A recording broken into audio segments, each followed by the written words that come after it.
Чували сте ме да говоря за космически карти, чували сте ме да говоря и за голямата промяна.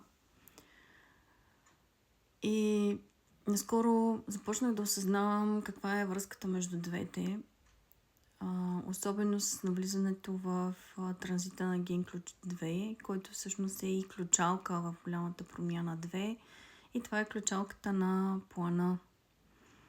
И докато преминавахме този транзит и особено в деня, в който бяхме в Ген ключ 2, шеста линия, много осъзнателно усетих връзката на точно тази ключалка с една от сферите в Ген ключ профила ни, и тя е сферата на еволюцията. Но не сферата на еволюцията такава с ген ключовете, които изучаваме стандартно, а всъщност с ген ключа и линията на космическата ни карта.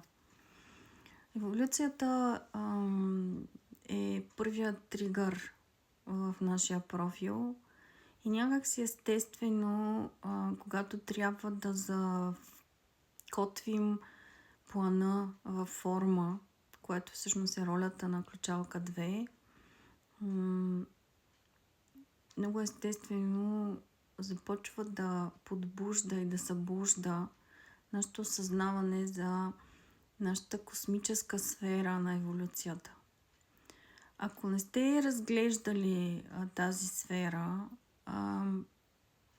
поканвам ви да я разгледате, да видите дали тя нещо ви говори и как бихте я изтълкували за себе си. Можете ли да усетите темата, която се разгръща за вас в тази сфера, с този ключ, съответната линия, и с това как вие лично бихте допринесли за разгръщането на голямата промяна? Каква е точно вашата роля, вашия израз в настъпващите промени? Би ми било интересно, ако споделите. Пишете ми, ако не знаете как да си изчислите картата, бих ви помогнала също. До скоро!